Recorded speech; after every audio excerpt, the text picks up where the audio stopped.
ఇప్పుడు present real estate పెరుగుతుందా? తరుగుతుందా? అంటే రియల్ ఎస్టేట్ మీద పెట్టుబడి పెట్టడానికి కొంతమంది భయపడుతున్నారు. కొంతమంది బావుందంటున్నారు. ప్రెజెంట్ ఉన్న సిట్యుయేషన్‌లో ఎలా ఉందంటారు రియల్ ఎస్టేట్ వచ్చి? జనరల్‌గా ఇప్పుడనేది వరల్డ్ వైస్‌గా రెసిషన్ అనేది ఉన్నది. హ్మ్. కాబట్టి కొంత రియల్ ఎస్టేటు అనేది స్తబ్దంగా అని మాట్లాడుతున్నారు. కానీ రియల్ ఎస్టేట్ అనేది అది ఎవర్ గ్రీన్. అవును. ఎప్పుడు గూడా నాన్ మేకింగ్ ప్రొడక్ట్ అనేది ల్యాండ్. హ్మ్. తర్వాత ఇప్పుడు ఒక విశ్వ నగరంగా అభివృద్ధి చెందుతున్న ఈ హైదరాబాద్‌లో, తర్వాత ఔటర్ రింగ్ రోడ్ పరిసరాల్లో ఖచ్చితంగా కొనుక్కున్న వాళ్ళు ఎప్పటికైనా విన్నర్సే.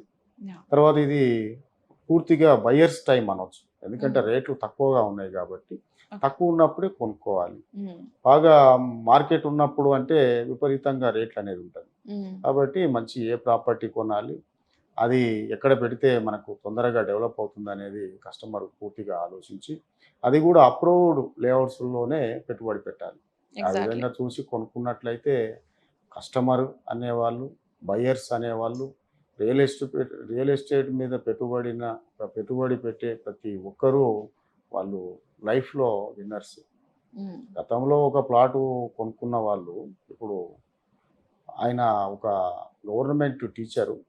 ఒక 45,000కు ఒక ప్లాటు కొని, అది వదిలేస్తే ఇప్పుడు సుమారుగా 12 సంవత్సరాల కాలంలో అది రీసెంట్‌గా ఆయన 5,00,00,000కి ఆ ఒక్క ప్లాట్‌ను ఓహ్! అమ్ముకోవడం జరిగింది.